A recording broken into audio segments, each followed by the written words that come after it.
Let's go to Michael Kaskey-Blomain. He's at The Real Mike KB on Twitter. He says the lack of Ben Simmons' workout should not be alarming for the Sixers. And, Mike, I guess this time of year when you're this close, people are trying to conjure up some things. Last year, it was Jahlil Okafor threw his jersey on the ground, which was ridiculous. Before that, there was all these, rumors of this guy doesn't want to get drafted here. They don't want to go there. So you don't think Simmons not working out should be alarming at all? No, not really. Just like you said, anything, any news related to top prospects and drafts at this time of year picks up, just a whole lot of steam. It would be an issue, I think, if he were working out with other teams and turning down the Sixers while working out with the Lakers and the Celtics, because that would show, an obvious disinterest with the Sixers organization itself. The fact that as of now he has no plans to work out with anyone shows me that it's more of an agent-oriented thing. His agent is Rich Paul, LeBron's guy. He obviously knows the business side of things.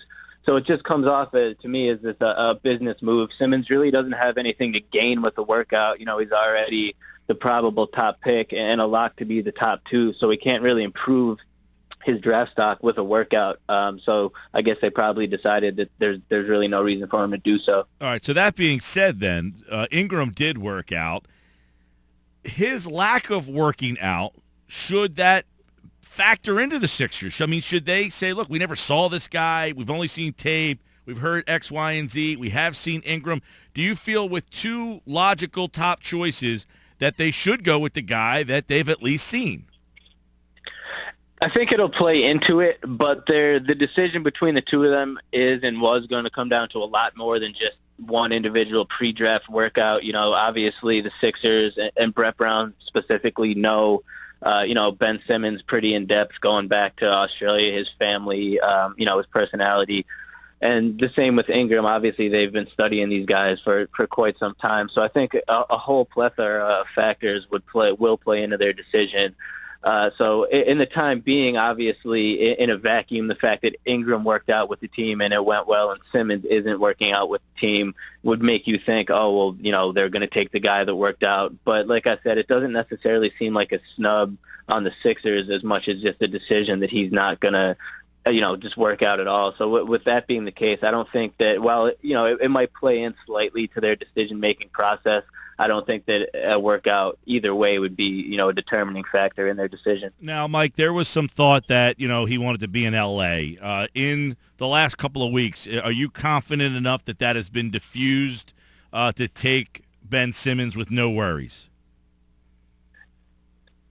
I think so. He might inside want to be in L.A. You can't blame him. I'd like to be in L.A. I think a lot of people would like to be in L.A., but he's done and said all the right things as far as being okay with coming to Philly and undertaking the process, as long as, he's made it clear that he really just kind of wants to be the top pick and the top guy. So, it really doesn't seem like he has any sort of an issue. I think if there was, if he did have a problem coming to the Sixers at this point in the proximity to the draft, his team would have leaked something. There would be stories coming out, around now, coming all over that he doesn't want to play for the Sixers, this and that, when all there really is the fact that he's not working out. So I don't think it's a big issue at this point. Michael Kaskey-Blomain's with us, looking at the Sixers. Now, Ingram worked out. It makes more sense for him to work out because he's the presumed number 2 guy. For Simmons, he's 1 or 2, most likely 1. So he really doesn't have to work out, right? I mean, this is why this isn't a big deal. He's in the spot where he knows he doesn't have to work out. I mean, right? There's no reason for him to do it. Yeah, it just seems like there's really nothing for him to gain by doing it. Most of the time, prospects use these pre-draft workouts to, help boost their stock leading up to the draft, maybe impress a team and get on radar and create buzz for themselves. With Simmons, that buzz has been building for the past year plus. He's already, pegged in at the top spot, and if not the absolute second, he ends up in L.A., which, by all accounts, he'd be fine with too. So there's really nothing to gain for him by doing a workout. The only negative is there's this speculation now as to why he's not doing it. But when it comes down to it, he's still going to be a top 2 pick without a workout. Right, and the speculation of why he's not doing it, in my opinion, see if you agree, isn't that he doesn't want to play for the Sixers, is that he just doesn't feel he needs to do it. And it almost adds this allure to, he believes that I'm the best player. Take me if you want, and if you don't, shame on you. It's almost like, hey, I'm going to leave this little bit of, mystery behind me by not working out. Yeah, absolutely. I think everyone, as far as the decision makers, have seen everything they need to see. They have all the information they need, and there's nothing. Really only a negative could come out of him doing a workout. Like, there's really nothing for him to gain, and just like you said, it's kind of him, probably directed by his agent. I'm not sure if it was up to him, it would be working out or not. But with Rich Paul and him, it's basically a move, like you said, kind of being like, you have what you need to know on me. Make your decision. Ingram this morning, I'm not a big watcher of First Take. I happened to see him on there, which is why I left it on. I thought he said something interesting, though, in that he was asked, why should you be the number one pick? And in most instances, the player will say, well, I do this. I'm a great player. I'm going to be the best player in the draft. Much like Jaylen Brown, I want to be a top 5 player on offense, defense. I want to be the next Kobe Bryant. They kind of talk about their game. He said, I'm of high character and competitive. I mean, mental toughness, high character guy. And that kind of opened my eyes because I had liked Ingram leading into this process. I've kind of shifted a little bit more towards Simmons, but I was impressed with that answer. So are you still lingering around Ingram? Because I know you too have liked Ingram. Yeah, I've been high off of him. I was, on the record on here saying that it's really, you can't make a bad choice out of the court for Simmons recently has just been based off his ceiling. I think his potential is just a little bit higher. But Ingram is really everything that you want from a college player. Colangelo said as much after the workout the other day. He off as articulate and smart. He obviously knows the game. And the fact that he would, like you said, kind of answer a question rather than the typical answer of, I want to star, I want to be one of the best, or anything like that. The fact that he kind of talked about his own character shows that he thinks highly of himself and what he could bring to an organization. So, I still say Simmons is the guy. Like I said, you really don't go wrong with either. Do you think Michael Kaskey-Blomain's with us here on the Sports Bash at The Real Mike KB? Do you think the Sixers are trying to get Simmons to work out, or did they not care? I think they would like it, at least publicly, so they could say, he worked out and everything. But honestly, behind the scenes, I really don't know if it matters to them. I think they have all the information that they would need to make a selection. And I pointed out on Twitter that each of their lottery picks the past 3 years, they've picked without a prior workout. Okafor didn't work out for the team last year, and then obviously Embiid and Noel were both injured and didn't have the opportunity to work out. But it's still, it shows the trend that having a pre-draft workout is certainly not a necessity for the Sixers to make a pick. No, and one thing, when you don't get the workout, I guess you don't end up getting like the medical records and all those type of things, which is something in this case, there's no medical history that we know of with Ben Simmons, correct? Yeah, as far as we know, there's no red flags or anything with him. He's been healthy throughout his time in America, so that issue, at least for one year, it shouldn't be a problem. All right, there's a lot of other things to dive into here with Michael Kaskey-Blomain here on the Sports Bash 97.3 ESPN. I was brushing up on my Croatian this morning, and I read that 99% I'm coming to Philadelphia. Are there enough signs pointing towards him coming, Dario Saric, that is, that you think that the money is the money, but he has made his decision? I wouldn't bank on it yet. It was definitely a good sign to see that. I saw that headline that you're referring to. I saw it too. It's definitely a promising sign, but I still think that the business aspect of it and the uncertainty and the money situation could end up preventing him from coming over this year. So, right now it's certainly looking good, but the longer it goes until the decision is made, the more skeptical I am that it's going to get done. And that is July 17th. He has to make a decision and tell the whatever team that he ends up going to where he's going to end up playing. But it sounds like a lot of signs pointing him. He said 99% chance that he will be joining the Sixers, according to a Croatian newspaper. Boy, he has said he's talked the talk, man. If he doesn't back this up, he's going to look really bad. Yeah, and by the time, if he doesn't end up coming over this year, we're talking about 3 full seasons that end up being missed of a young player developing with the team, coming into his 4th year at that point. And like we talked about, I think it was last week, you never know what the roster is going to look like a year from now. If the same opportunity will be there for a guy to come in and get minutes right away that are probably going to be there this season. Jahlil Okafor worked out for the Sixers at the Sixers practice facility on Monday, so it looks like the knee surgery is going okay for him. I thought Alex Kennedy wrote a nice piece over at Basketball Insiders on him, and Alex was on yesterday, and we talked to him about Okafor's mindset, with the trade rumors, and he said he really got the indication that he wants to stay and grow in Philadelphia. And, I think a lot of people didn't know. Okafor doesn't say a whole lot. He's quiet. He has this kind of deep demeanor about him, so he doesn't seem like he's a very happy kind of guy. But according to the article, it really seemed like he enjoyed his time here, that he wanted to stay here. And what I took from the article that was interesting, Michael, was that people around him said he was more concerned with winning than his stats. Like, he didn't care that he was scoring a lot of points and that he put up big numbers as a rookie. He was more frustrated that he wasn't winning, but that he understood coming here he was not going to win. So are we seeing a bigger and more clear picture of Jahlil Okafor, and that hearing these things from him, do you have second thoughts about maybe moving him so easily? Yeah, absolutely. I mean, I already have second thoughts about moving him. I'm certainly not one of the people out, just willing to give him up for whatever. I think, his rookie season didn't necessarily go as he might have planned, both on and off the court. But I think you still saw a lot of signs for a guy that could be a potentially very, very good NBA player. And, we also, with the off-court issues, we're talking about a kid that should have been a sophomore in college that was 19 years old. And when you hear him say things like the Alex Kennedy interview that you were talking about, it's clear that he's, still growing and developing, and winning has, it's something that's always been extremely important to him. Obviously, his 1 year at Duke, he was a national champion. He had extreme success in Chicago in high school. So he was never used to a situation like the Sixers. And I think, to unfairly kind of make judgments on his career going forward based off one season on one of the worst, NBA teams of all time, it's not fair. I think with a little more talent around him and some other guys that he could work and grow with, he could be a very, very good player. And, I would, not that I wouldn't move him, but it would have to be for the right offer. So there's so much talk about, Jaylen Brown was in yesterday. There's a report from CBS Sports that said the Philadelphia absolutely loves Chris Dunn.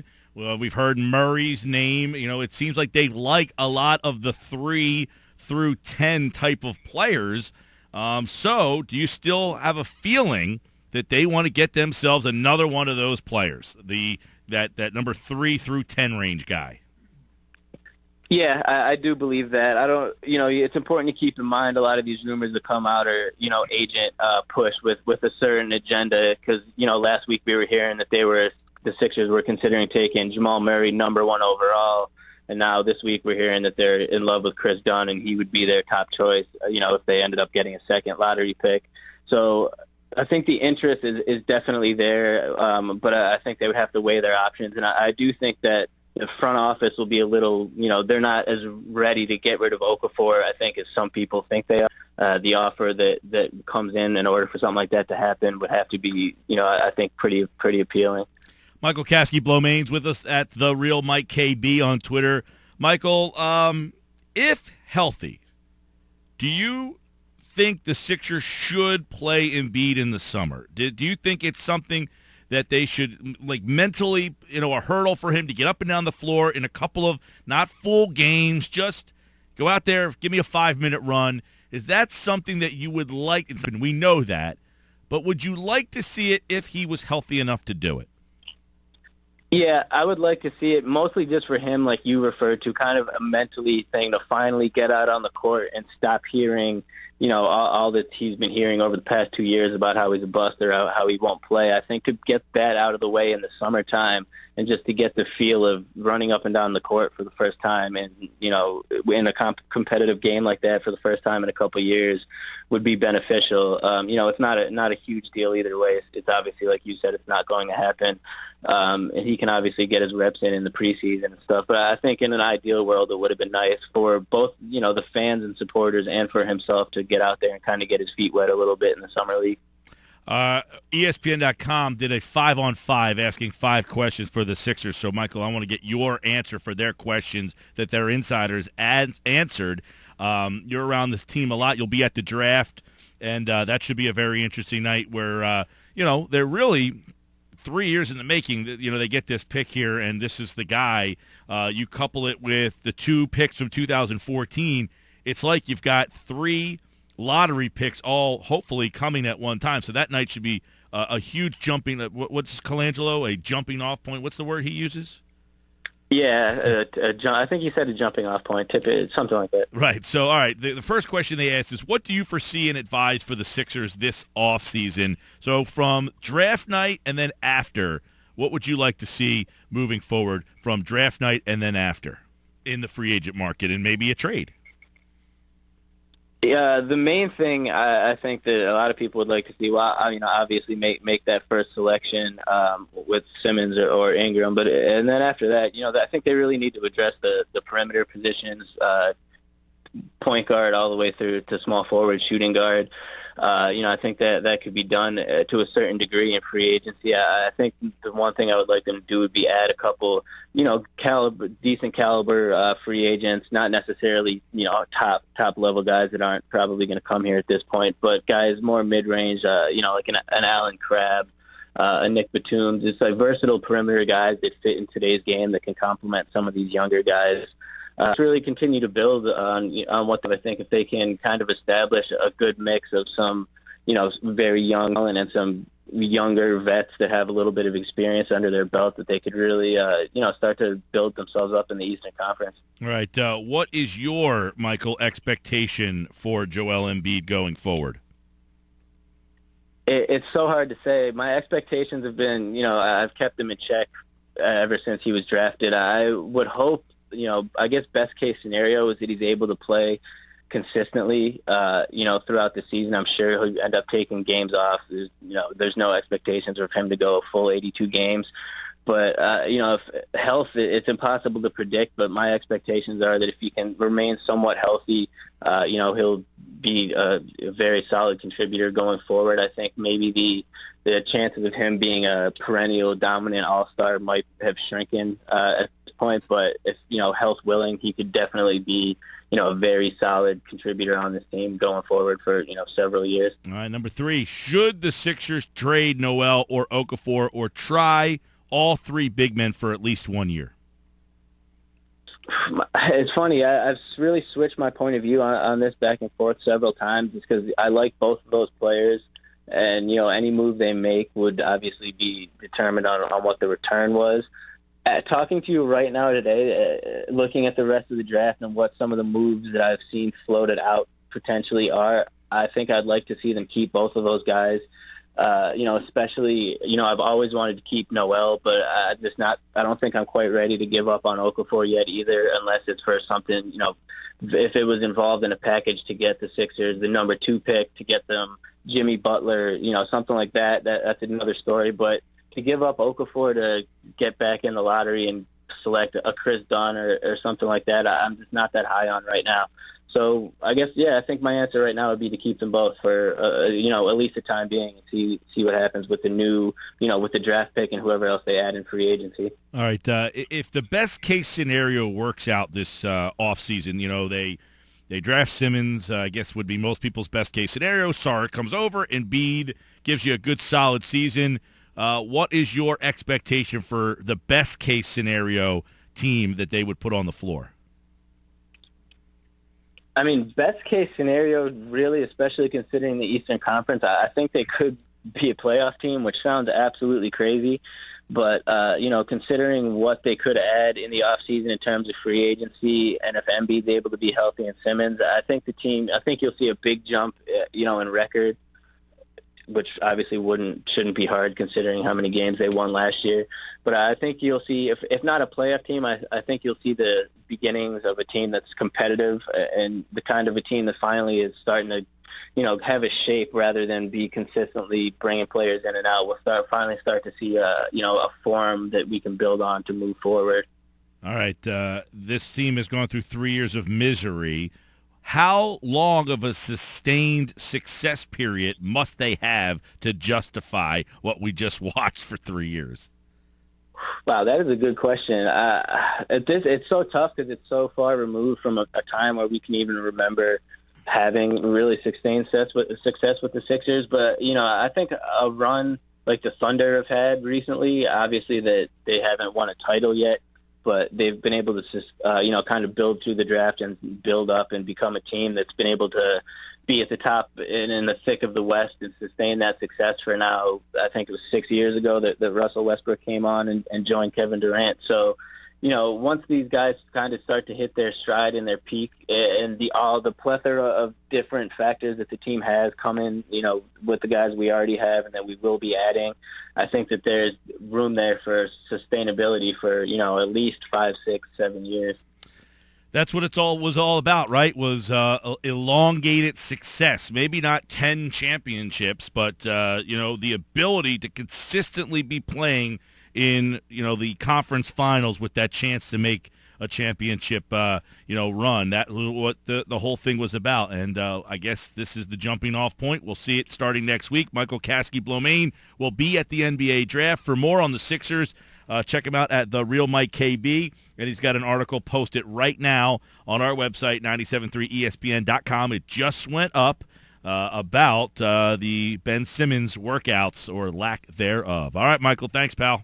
Thanks, Mike. Good talking to you.